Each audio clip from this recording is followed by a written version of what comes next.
Hello, hello, everyone. Welcome to the Healing Train. I am your host, your conductor, B.Von Squires, and today we are sponsored by Spirit Source Connection.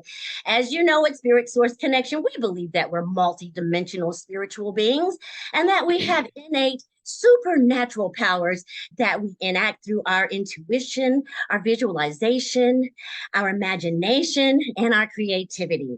And today we're here because it is the Healing Train, where ordinary people come and talk about their extraordinary stories that led from trauma to triumph, from struggle to success. And as we know now, all of our passengers have a different story to tell. But if you keep your open mind, you will be able to identify with the trauma that they speak about so that you can follow their journey and then identify with the hope that you too can find success along your journey. Well, today we have Shariece Williams, and I tell you what, she is an author. She is a mother with all kinds of wonderful values. I tell you what, I'm so happy for you to meet Shariece Williams today. And so, Shariece, will you please come on and say hello to our community?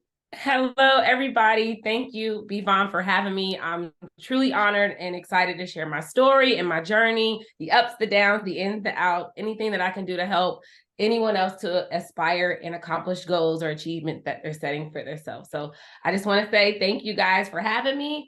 Like Ms. B.Von said, I'm Shariece Williams. I'm an author I'm a children's book author. I'm also the founder of the children's book Coast to Coast Children's Book Expo and Tour.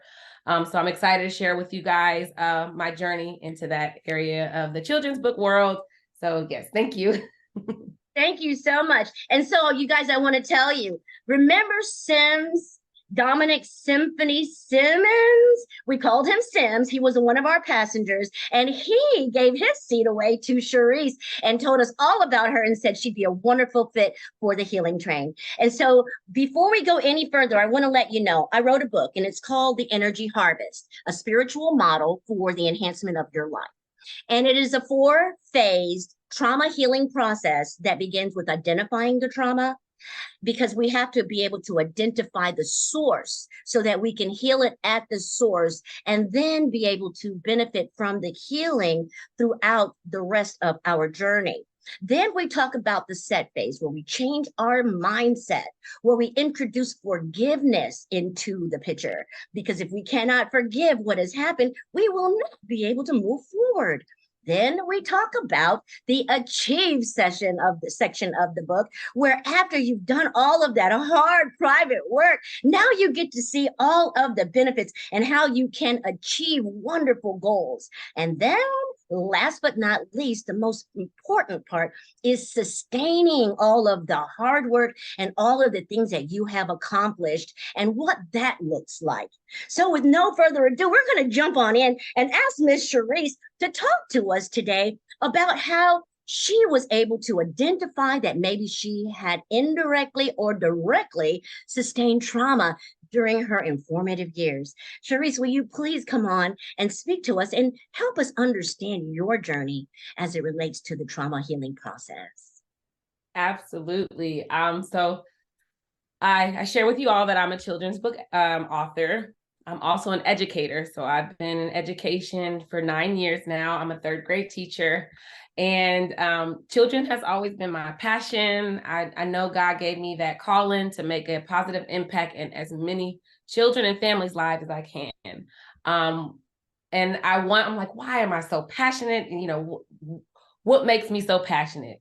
Well, to go back to my trauma as to why I'm an educator, why I wanted to write children's book to make sure that they get a positive outlet and be able to be beyond great in any and everything that they do, and not allow one person or anyone to come in and interfere with their vision or their confidence or anything. So I always want to make sure like I install confidence in all of my students, in my book, building, the confidence for the children and the parents to make sure that we're all on the same page and that we're lifting up the new generation and not breaking anyone down. So I was in sixth grade, and I was actually in a reading program with another teacher.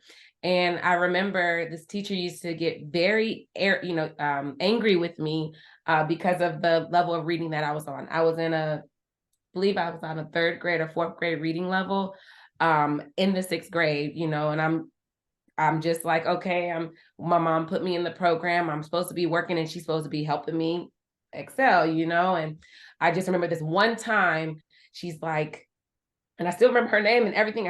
Every time I hear it, I feel it, and it really hurt me. And I said, I absolutely, I couldn't handle that feeling.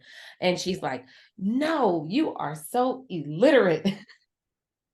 I'm in 6th grade. I had no idea what illiterate mean, nothing. And I go home, and my grandmother, love my grandmother to death. She passed away last November. Sorry. So I shared, because my grandmother was a huge impact in my life.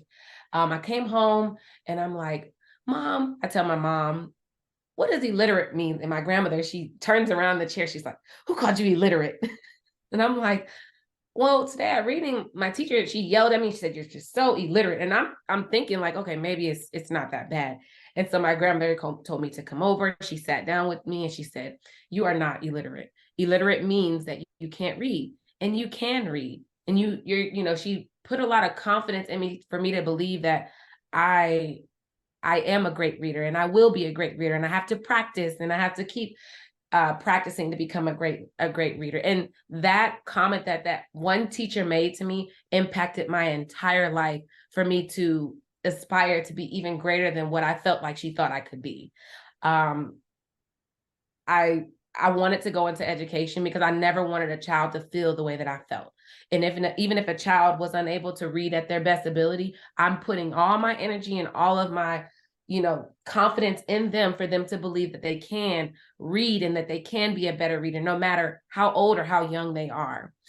And I always say I graduated. I went to Norfolk State University, so an HBCU in Norfolk, Virginia. And I got my bachelor's, my BS in early childhood education. And then I got my master's in elementary education with a concentration in special education. I graduated with my graduate degree at 22 years old. And that, I was 22 with a master's degree, and I could have went straight in and got my doctoral degree. But I really wanted to start teaching and really getting in the field. And I've been working with children since I was in the 9th grade, whether it was extracurricular activities and dance and basketball and cheerleading and gymnastics. I've always tried to bring in anything in any way, shape, and form in a positive way for me to positively impact the youth in the community, and give them all that I have to build the confidence in any area that it was in.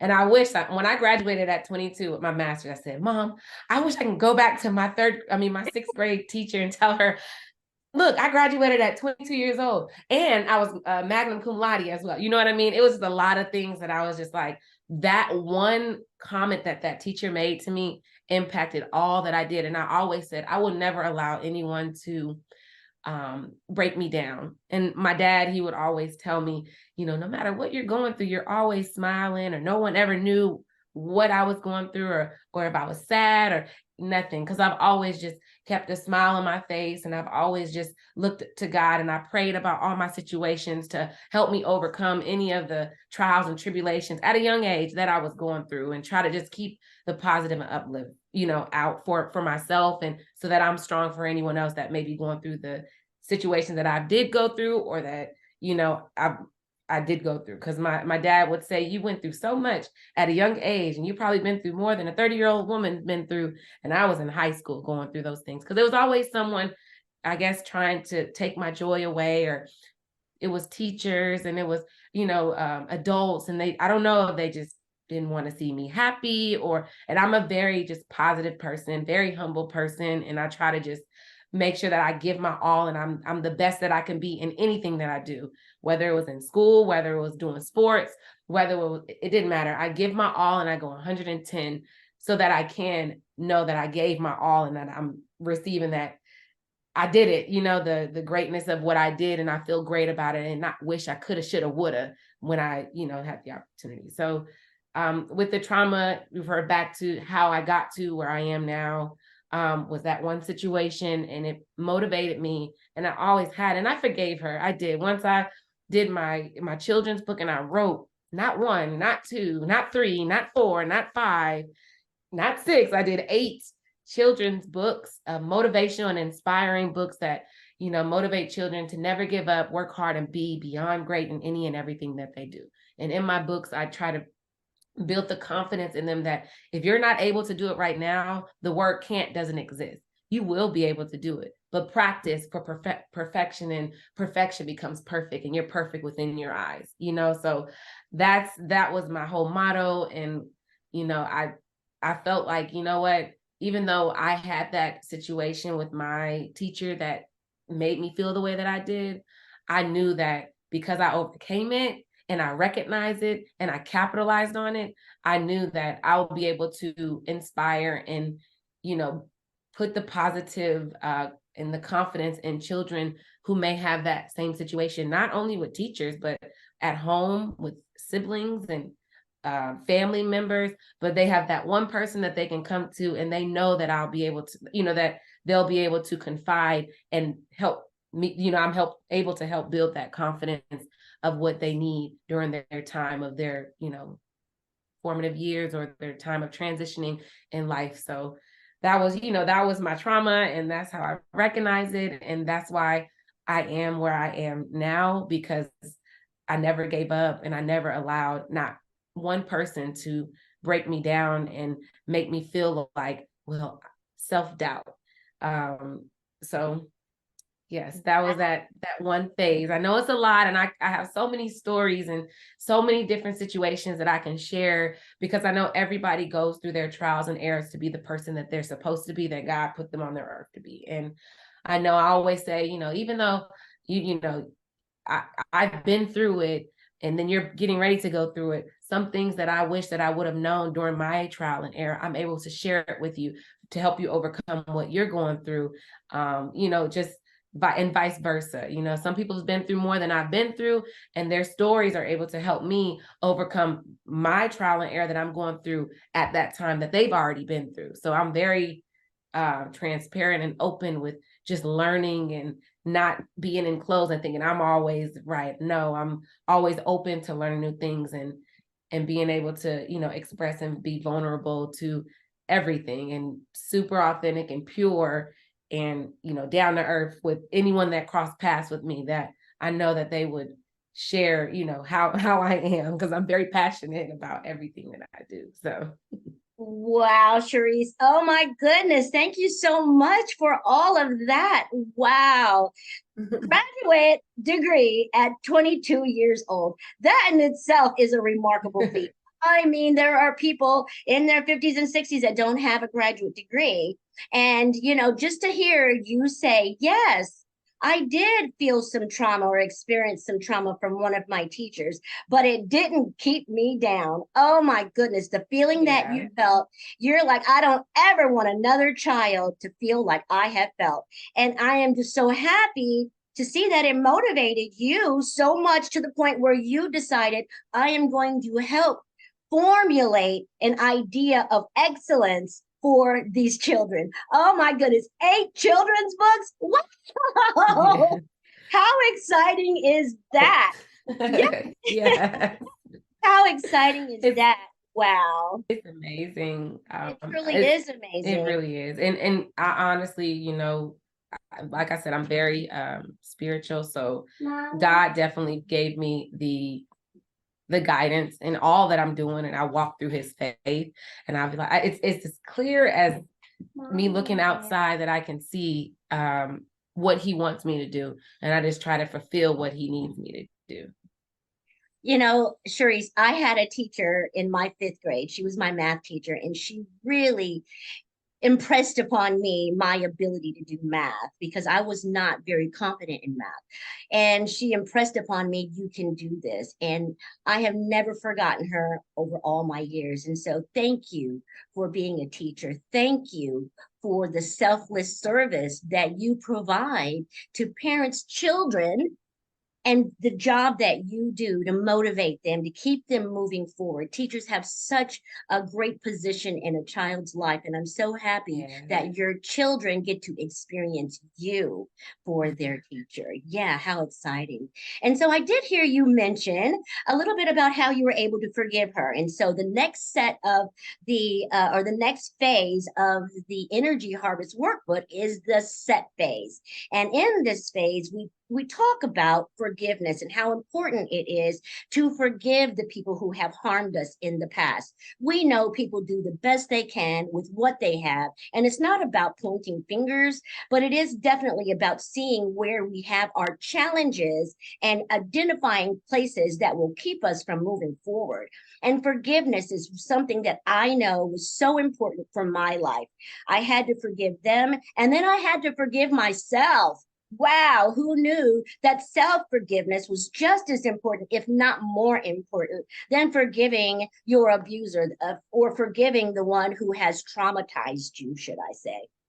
And so from the standpoint of getting a new mindset, from the standpoint of forgiving, where do you see was the biggest challenge for you in moving forward to forgive that teacher and the challenges that came along with forgiveness? Maybe not just for her, but for others who, as you said, for some reason didn't want to see you succeed. And I'm so glad they were wrong, but you had to forgive them. And what was that like for you? I've always heard different sayings like, oh, I forgive, but I don't forget. And I believe like I had the mind, oh, I forgive them, but I don't forget. But internally in my heart, I really never forgave, which is why you still hold on. Once you truly and spiritually forgive the hurt that someone gave you, you're able to move forward, and literally you're moving forward and not holding on to that past, meaning revisiting it and bringing it back up. I forgave you. I forgave her for doing that because I started thinking once I got into the field, maybe she was going through something that day. Maybe it wasn't because she really felt like that towards me. Maybe it was something she was going through in her personal life, and I was just the outlet of her to get it. I started thinking more logical of the situation, and you know what I said? I do forgive her. I forgive her, and I thanked her. I thanked her for doing that to me because I never saw her again. She's probably, long gone, but I did genuinely and spiritually forgave, and I asked God to remove, any of the hate feeling. And I don't like that word, but that feeling that you have was like, oh, it hurts my stomach. I really asked him to remove that from me, for me to forgive her and continuously move forward and take what I've learned from that to help and install into other children or parent or anyone that crossed paths with me. So I had to really dig deep into my heart and like purely forgive her for doing that and thank her for doing it. Because if she never did it, I probably won't be where I'm at right now. Sure. I probably wouldn't have went through the phases that I did in life to recognize when something hurts and to learn how to genuinely forgive for someone doing that. Because some people, they don't mean to do it. And at that time that they're doing it, you could just be in that light of them going through their transition of life. You're just the lucky person for them to take it out on, So I don't take it too personal. I'm very, my circle is very small. I have a lot of associates and a lot of people that I, just try to bring that light to. But when it comes to really the personal circle, I'm very selective because I know when you get some energy inside, and it's not their fault, it's just, just the phases of people's lives, and that's all they know, it can really pull a burden on your life and, things like that. So I never take things personal with what people feel about me or, what they're saying about me, because that's their own opinion and that's their thought. And if someone did anything to hurt me or to try to break me down, I said, they did it. I say how I feel about it, and I don't hold it in like I used to. And that's how I can genuinely forgive, by owning up to what I'm feeling and being able to express what I'm feeling, and then really moving forward and having the peace. Because all I want is peace, no matter what it is. It's just that peace feeling that, God wants us to have, and not the animosity feeling that everybody has felt in this world that is human. So that, I had to recognize it and really accept and, genuinely forgive to move forward, or I will never be able to excel in my life. Exactly. Oh my gosh, thank you so much for sharing that with us. It's so important to go back and look at how you felt as the 6-year-old with now the new adult mentality that makes sense of it all. At 6 years old, at 5 years old, you don't know how to make sense of that. And so you make agreements with yourself and you do the best you can to move through that pain, through that trauma. And then when you get old enough to understand, hey, you know what? That wasn't personal towards me. What I have learned is that people treat you the way they feel about themselves. And so the trauma that I had did not belong to me. It actually belonged to someone else, and they gave it to me. And I heard you use that term, the hurt that they gave us. You know what I'm saying? And so we get to give it back through our forgiveness. And how awesome is that? Being able to say, yes, I forgive you. Yes, thank you for the role you played in my life. Because had you not played that role in my life, I wouldn't be who I am today. And that is so important. And I have finally gotten to that place. Writing the book, the workbook, the Energy Harvest book, oh my God, healed me in so many ways. As I'm sure writing the children's book healed little Shariece in so many ways that you probably didn't even realize was possible until you wrote those books. I am just so happy for that. And then you talked about the spirituality of it all and that ugly feeling that you can feel in the pit of your stomach. Yeah, I believe that we are spiritual beings and that we do have energetic vibrations. And then you talked about the people in your circle and making sure that the energy fits. That's what we want today. We want reciprocal energy from people who have healed to a degree that they are capable of being a healthy component of a friendship. Right? Yes. We deserve that. If we do, we deserve others who have done the work too. Right. Yes. Personal to say, hey, you're an acquaintance or an associate. You might not be in my up close circle, and that's okay. We all have those core people that are designed for our purpose. I believe that there are people that are attached to our purpose and they come into our lives when they're meant to. And then to have the awareness that we are energetic beings and that we do connect with others is just so powerful and just so beautiful. I wish everyone could think like that. one podcast at a time, one session at a time. I know.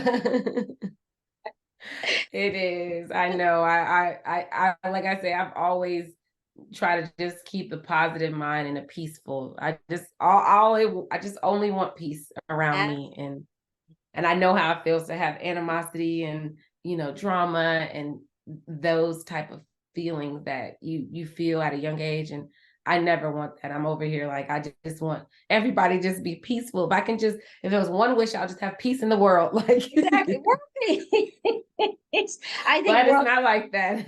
No, a lot of healing has to happen. Yeah. From our own personal, perspective, the family unit, to our communities, our states, our government, our world. So much healing has to happen.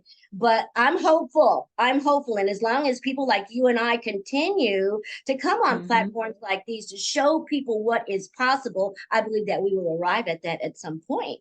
And so thank you guys so much for being here. Again, we are the Healing Train, where ordinary people come and talk about their extraordinary stories. Today, we're talking to Shariece Williams. She's talked about identifying the trauma in the 6th grade, how her teacher hurt her feelings, and how it motivated her to continue to move forward. She was able to forgive that teacher and a host of other individuals who tried to rob her of her joy, who tried to dim her shine. And she's here today just shining so bright, guys. And so anyway, we're going to continue to move forward. Now, the next phase of the book is the achieve phase. Now, this is where you've already healed from the trauma. You've already done the forgiving. Now you get to decide what kind of life you want for yourself. Yes, we get to choose those kinds of things. Nobody gets to dictate what life you live. You get to choose for yourself. And then because you are so capable, you get to take the steps that lead you to your goal, that lead you to your true north, if you will. And so I want to talk to you today about, your achievements, not only the fact that you had a master's degree at 22. You've written 8 children's books. You founded a children's book tour that goes from coast to coast. And oh my God, just so many wonderful things. What was it like to have this energy inside yourself that says, I can achieve greatness? I am a motivator. I can do this.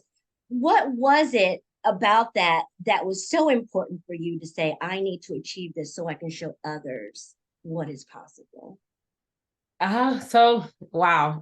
It was definitely a journey. Yes. My husband can tell you all, like I would be up 2, 3, 4 in the morning because I lived in Europe. My husband, he goes overseas every year. And at that time we were living in Italy, Chieti, Italy. Yes. No, France. Then it's Vichy, France. We were in France, which is about 30 minutes from Paris. And I had my children's book already done. I was like, these books need to be exposed. My daughter, she was young and she saw the book and she's like, Mommy, this book looks like me. I said, it is you. And I said, well, when I was younger, did I ever see books that look like me? I didn't. I never did. My son never did. And I wanted these books for my children to look at these books and say, you know what? There are books that look like me and I love looking at them. And you know what I mean? So I said, there's more books out here. There has to be more books. So I did a lot of different research on like Facebooks, and I said, you know what, these books need to be exposed. And I saw a lot of, diverse children's books that you would never see. They're like in their own world. But I said, I have to figure out a way to expose these amazing books, not just my books, but so many different books. And I slept. I would never forget it. I slept and I woke up. God woke me up and was like, a children's book tour. And this was before pandemic and the whole world shut down. Yeah. And I said, a children's book tour. Like, I want to do a tour and I want to go to state and I want to expose all of these amazing, diverse children's book across the world. You know what I mean? Across everywhere. I wanted to just shine light on all these other amazing authors that, to help expose their amazing books. And all these books are completely different. Every last one of them, from the pictures to the stories to the platform, they're just so dynamic. And I said, these books need to be exposed. And I said, there has to be a way for me to do this. And I came up with the children's book.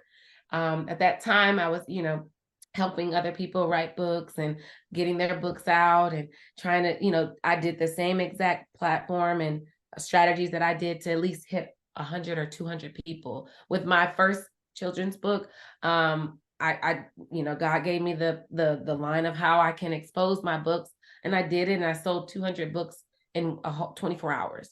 And that was a huge, huge accomplishment. And I'm just like, you know what, because you're seeing books that we're showing people that we write too, and we're so talented and we have so many different stories that can impact the community and the world of children that look like us. And so I went ahead and I wrote everything out 3, 4 in the morning, and I woke my husband up and I'm like, babe, I'm going to do a book. I'm going to do a children's book tour. I'm going to expose these children's books. I'm going to find these. I'm going to do meetings. And he's looking at me like, okay, it's late. It's about that time to go back to sleep. I'm one of those, like, I have to write it down. I have to do it so I can make it reality. God gave it to me. I need to figure out the steps to bring the vision to reality. And the whole world shut down, unfortunately, in 2019. And I said, God said, keep going. He told me, keep going. I said, I'm going to keep going. I'll keep going. So I'm doing meetings, and I've had a lot of connection of people that, oh, this is a brilliant idea, but, let's wait until everything opens up in 2020. And I said, you know what? I thanked them, and I held on to the information that they were providing, and that, if I felt like God was saying, if people are going to support and be on board, they're going to be on board and they're going to believe in what you're trying to do. I kept going. I lined everything up. I kept going. And it was time for me to launch. And the world is closed, the people, COVID, and, I wasn't doing the tour until the following summer. So I worked on it for about 8 months, and then I released it, and I had a timeline to release it. And I said, you know what? I'm going to go for it. I'm going to do it. Whether I have 2 children's book authors, whether I have 5 children's book authors, I will have at least one person that will believe in what I'm trying to do. And that's all it takes for me to push and keep going. And I remember it like it was yesterday. I put it out. I made the social media. I timelined it. I was running everything myself. I was doing everything myself. And I'm like, how am I doing this? Like, how do people do it? But God gave me the energy and the strength to keep going and to believe in it and to go. I said, I want to do 8 states. I want to have these different states. It was so clear. It was so clear as day that I wrote it down within, 30 minutes of what he wanted me to do for my community and what we're trying to do. And I launched it the first year, and I had 56 authors. Woo! 56 diverse children's book authors. And I said, wow. And that was a huge accomplishment for me, because I my goal was only to have at least 10 authors in each state. And a lot of the authors, they did, the different states, or they went to multiple states, or they went on tour. And it was just awesome to go to 8 different states and to see the outcome that it was when I did go. I had a host that was on board with me, and he was phenomenal. And then I guess God just had to remove him in the middle of our tour. And I had no idea why, but I couldn't stop, because I could have stopped, and it was very discouraging to have a work chemistry with someone that that you guys can dominate everything because y'all worked so well together. But there were other aspects of, personal lives, I believe, that, it was like, okay, we're married, I'm married, he's married, but we're trying to just positively impact the community and things like that. So he ended up, removing himself, and that, I had to keep going. I couldn't stop. Yeah. Sims crossed paths with me during that time, and he was at every tour that I went to. He was, able to be there. And I'm just like, his story, it was a lot of things that lined up. I said, okay, I was very selective on like a host for next year, but I've always wanted a male host and a female host to be able to show both sides of how we can all come together and, climb to the top together.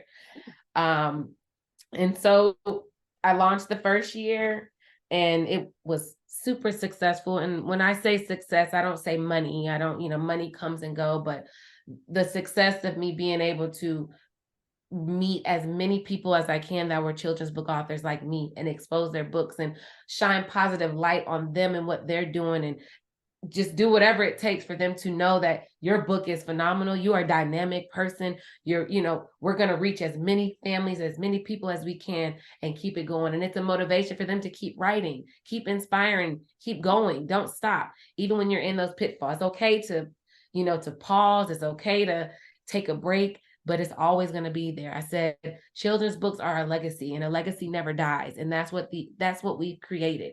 We've created legacies, and the only way we can keep them alive is continuously believing in our book and keep going. Whether it's 1 book or 2 books, some people reach out to me all the time, and I haven't pushed my children's books in a while because I'm working on a lot of other, things that God is giving me that like my time is now. And so I'm like, it's there, but I'm still selling books, and I'm still, people are still being inspired. My students, other students, and other, families, they're seeing it, and, they're still supporting it. And that one little support motivates me to say, I got to keep these books alive. I have to make sure I keep going.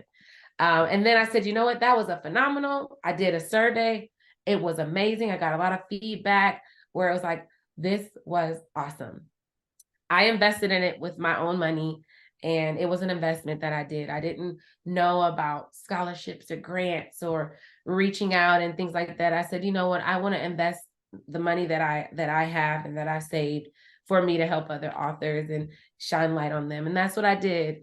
When you're investing and you're doing a project that big, most of the time you are going to go in the red.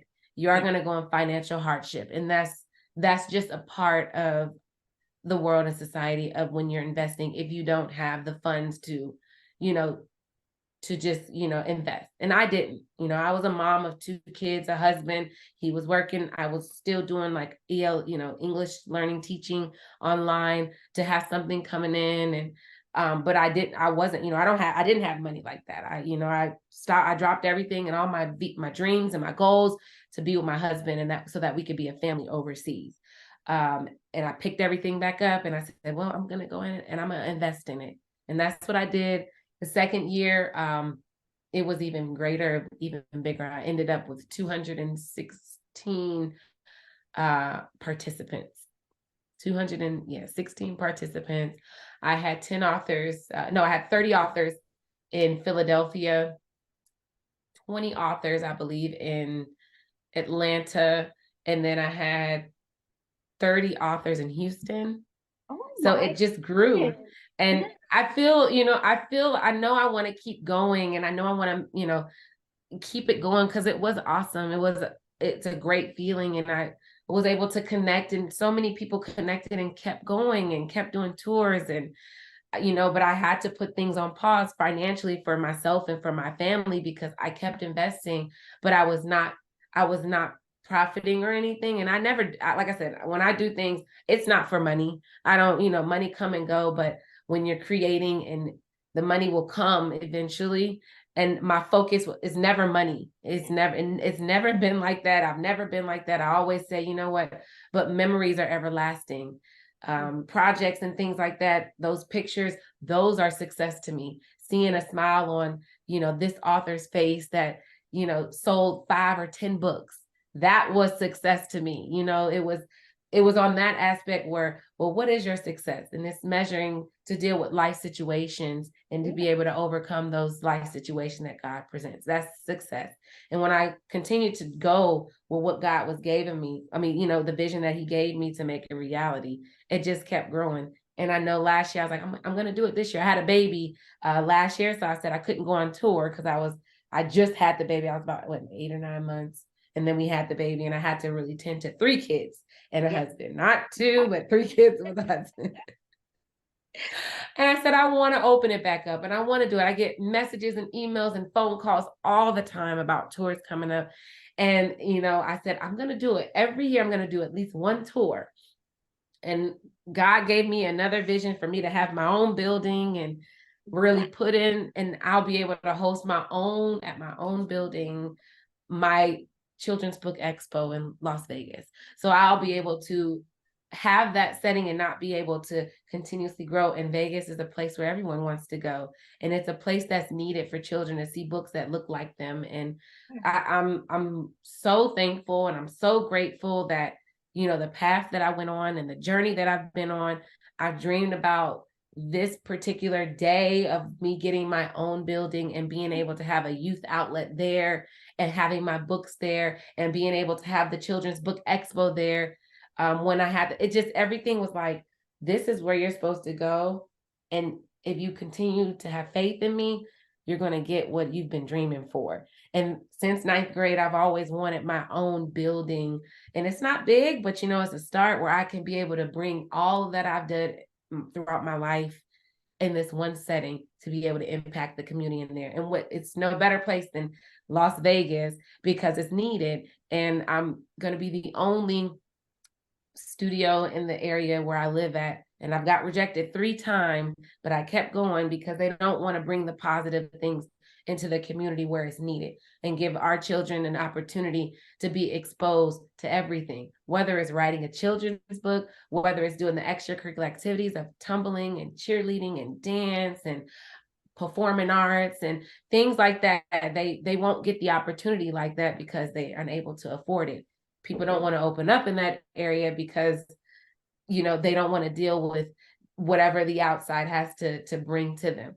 But I know God gave me this for a reason, and I'm going to continue to push. And I said, you know what, this is awesome, because I'm going to have my Children's Book Expo in Vegas every year. Every summer, I'm going to do every summer a 2 or 3 day event where authors will be able to come out, set their booths up, and continuously expose their children's books. So it was definitely a journey, and I feel like I'm towards that end of, I've done everything you asked for, Lord, and I'm going to continuously push and make you happy. And I'm faithful in that, 100% faithful that I know Yeah. God wouldn't give me anything that my husband and I couldn't handle. Yeah. And I look at my kids and I'm saying, I'm going to be able to expose you guys to things that, my parents didn't get to expose us to. Sure. I'm the first children's book author in my family, in my entire family. I'm, the first person to be able in my family to open up a building studio for what I've always wanted to do. So it's a lot of things that I know God put me through and guided me through, and trials and tribulations for me to get to where I am getting ready to do today. So, it's a journey, and it's still writing, it's still going. But I'm gonna continue to walk in faith, and I'll be able to pull those authors that have been on board with me and say, hey, you know what, I'm opening it back up. I want to keep this going. We want to keep our books alive and keep them going. So I'm excited to see what all that he has to offer once things continuously lines up. Oh my goodness, that sounds so amazing, Shariece. You talked about being up at 3 or 4 o'clock in the morning with a great idea, writing it down, or working in the book during those hours. And I certainly understand being able to feel energized, even though it's like, how am I full of energy and it's 3 o'clock in the morning? How am I full of energy? Because when you do the work that God has put in your heart, there is a special energy that comes with it to keep you motivated. That's just my experience. This is what I have found. Yeah. And, the thing about it also that you talked about was you didn't know that after you wrote your first book that it would lead to your second, or that it would lead to your third or fourth. You didn't know that all of this would lead to, having everything in Las Vegas. You had no idea that after traveling around from Philadelphia to Houston to Atlanta, that you would finally make your way to Las Vegas, and that would be the actual home. You didn't know, but you had faith. And you kept moving forward. And you said, whatever you want from me, God, I am willing. And you did what he asked you. And he continued to bless you so well in this way.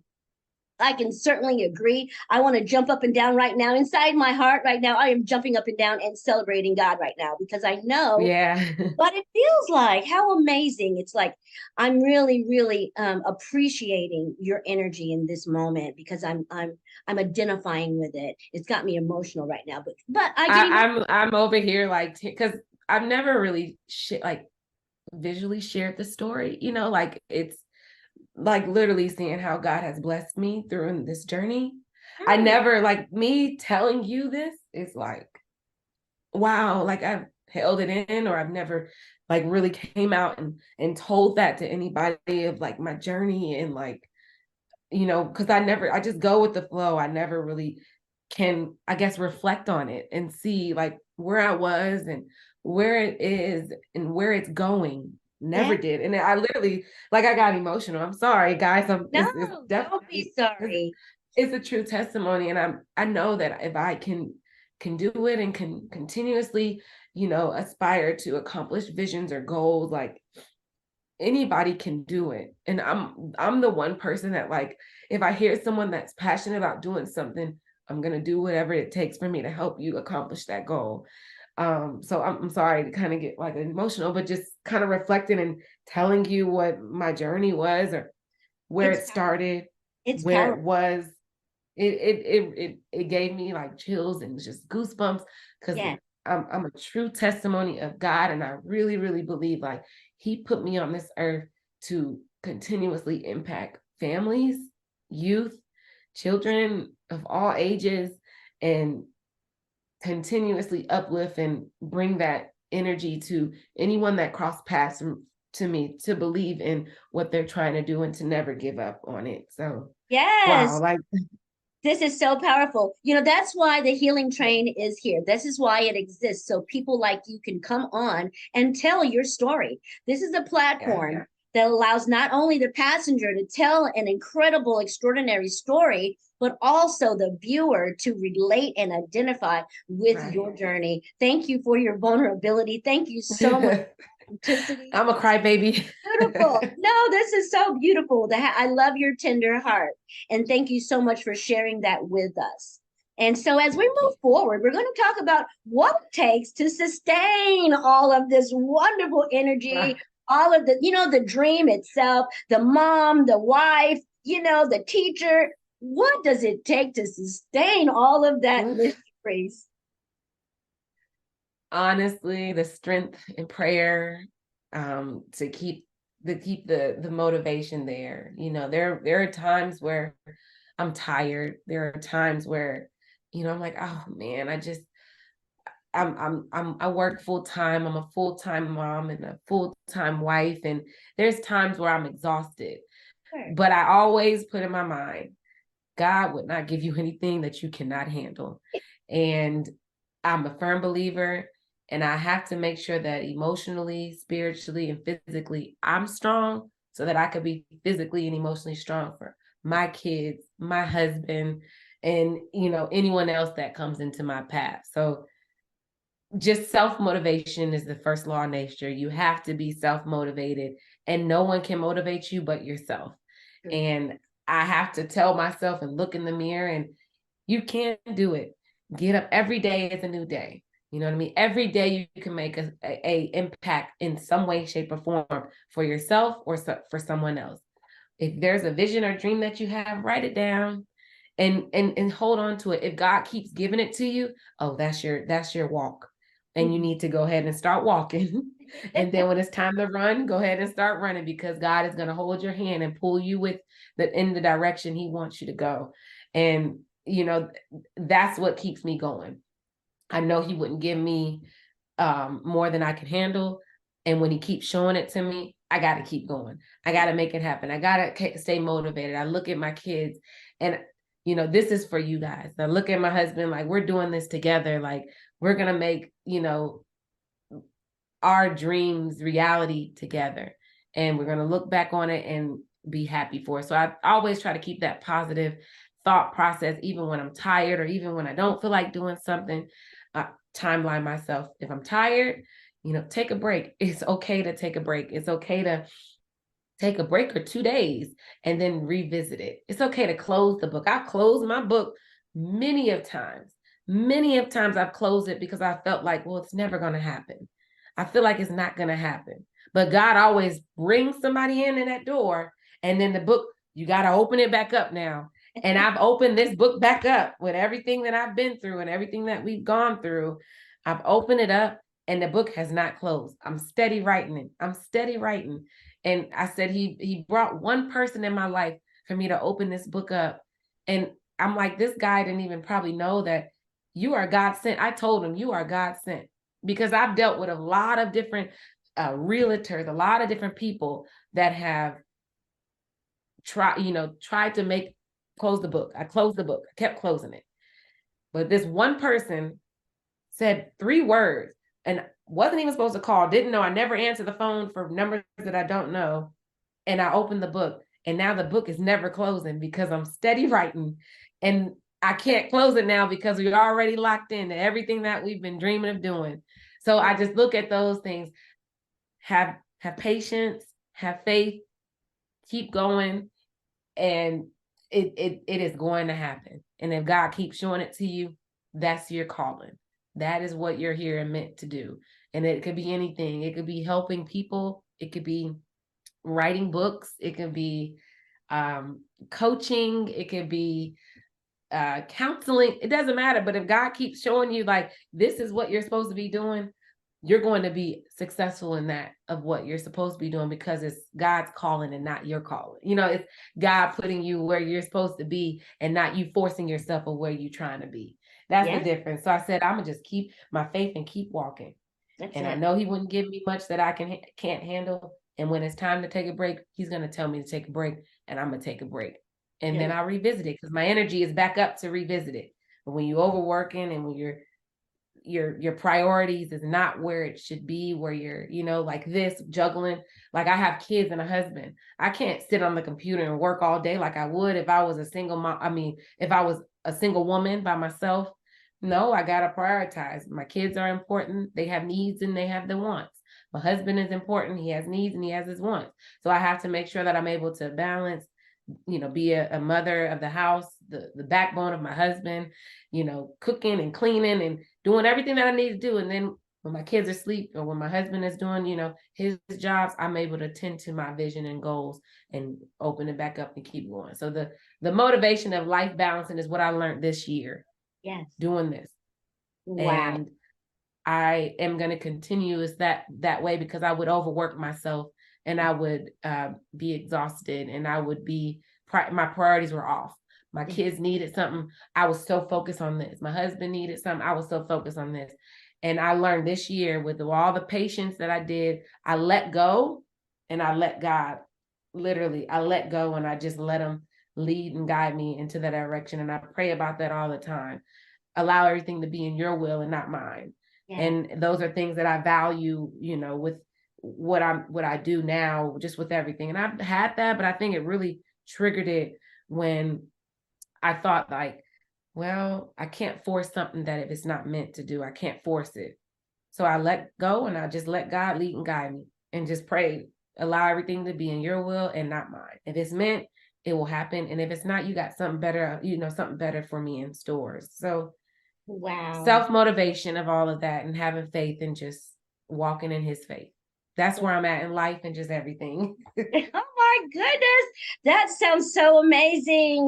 There you go, folks. That's the way that a mother of three, wife, author, teacher, dynamo, all around dynamo. She tells us that it's important to prioritize. Make sure you take care of everything around you, and then you'll have enough time to take care of what you need, because God has not forgotten that you have other things that he has blessed you with as well. And so when we take our fingers off of it and allow his will to be done, everything falls perfectly into its own place and into our own lives. And before you know it, something you thought was just an idea is actually your calling. It's actually your passion. And if you just continue to move forward, like Shariece was saying, don't get you will get discouraged along the way, because there are so many things that are discouraging that happen out of your control. But what we do want you to know is that if you continue to move forward, keeping your eye on the prize and knowing that you are doing something that the Creator has instilled within you, you are going to get to where you are designed to be. Your life will be a living legacy for you and everyone that comes behind you. We have had such an awesome time today, Shariece. Yes. Thank you so much. This has been awesome. And so before we end, I want you to tell everyone where they can find your book, how they can get in touch with you. We need some details, please. Absolutely. So you can find me on social media, Instagram, at Shariece Williams. It's just Shariece, and then the Williams is with 2 1s. That's my personal page. But you can stay up to date with things that I'm doing there. And then you can also find my children's book on all platforms. It's on over 40,000 global distribution companies, Walmart, Target, Amazon, local libraries. So you can type in Google Shariece Williams, and you'll be able to kind of see some of the interviews and the books, where my books are at. Also, you can type in Princess Heart and Penny D children's books, or Princess Heart, which is the name of the children's book. And you see them up here. So you'll be able to kind of notice written by Shariece Williams or by Shariece Williams. So you can find those books online. Just type in the Google and type in my name, or type in Princess Heart children's book or Penny D children's book. You can also follow our Children's Book Expo, the Coast to Coast Children's Book Expo and Tour Instagram page. Is just Children's Book Expo and Tour, Children's Book Expo. You can follow that, stay up to date, check out some of the other authors that have had dynamic books and inspired their local community and the community on tour. But B.Von, I want to thank you again so much for just, helping me recognize a lot of things during this podcast that I, didn't recognize, and able to reflect and share. And I hope my story and my journey can inspire you guys to just continue to go and continue to, have faith, and just continue to believe in yourself. And remember, like, that self-motivation is the first law of nature. You self-motivate yourself, you're going to continuously push yourself. No matter what trials and tribulations come across during your journey, just never give up and, be beyond great in everything that you do during your journey and your path through your success. So thank you guys so much. My I goodness. appreciate it. You are so welcome. Thank you again for your wonderful authenticity. Thank you for your transparency and your vulnerability. Thank you for allowing us to take a journey with you along your trauma healing journey and all the success that you have. We continue to ask God to bless you in all your endeavors. Thank you guys so much for joining us here for another episode of The Healing Train, and we will see you next time. But until then, I'm going to ask God to bless you real good. And if there's something that you are manifesting in your life, I don't want you to give up. If you get discouraged, that's okay. You can reach out to me at b.vonsquires@gmail.com. And we will see you next week here on The Healing Train. Bye-bye.